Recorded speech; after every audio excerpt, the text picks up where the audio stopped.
I only need some semen and blood from a living person and I can return to life.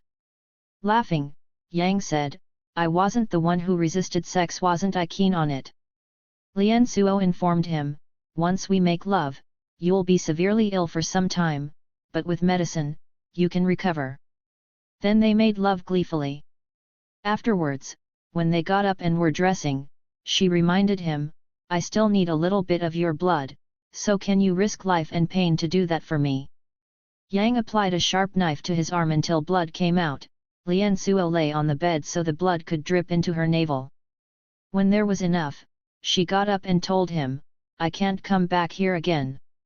In exactly 100 days, you must remember to be watching at my grave, and when a bluebird begins to sing in the treetop there, you must immediately dig up my grave. Yang listened to her instructions carefully. As she walked through the gate, she urged him again, please don't forget, you mustn't dig too late or too early. Then she vanished.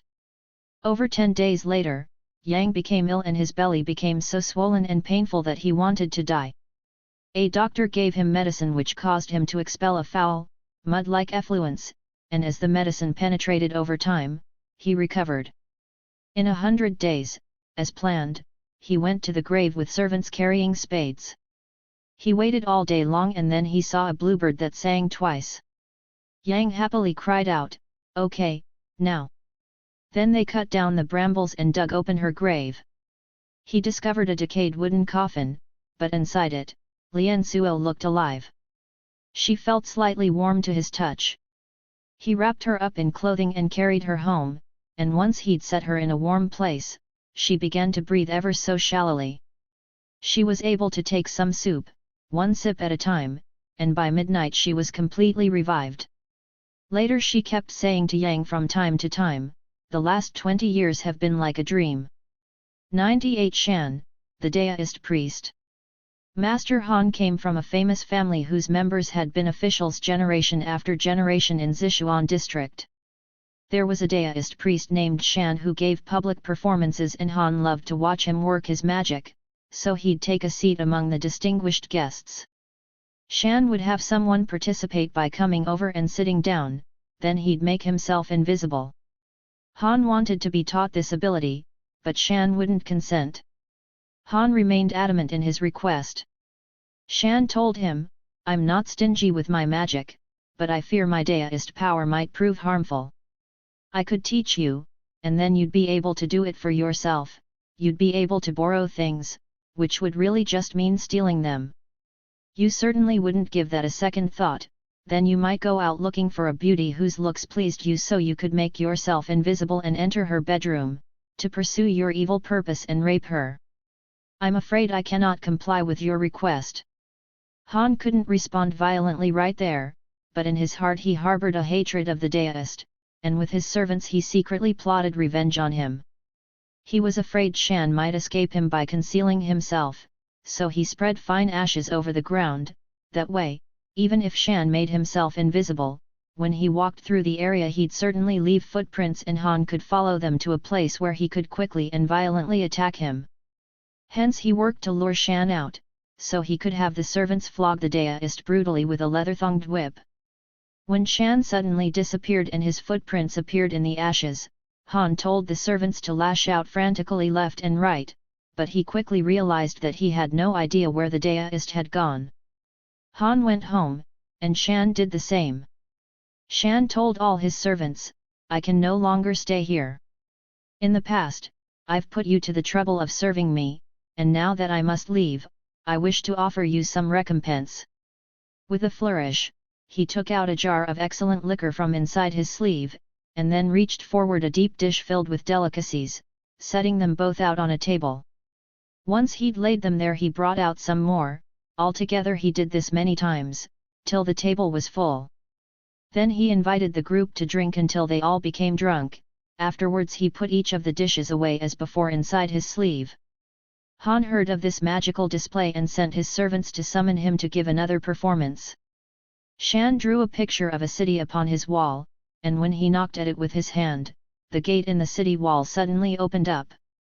Taking a bag of clothing and a small trunk of belongings, he tossed them through the gate,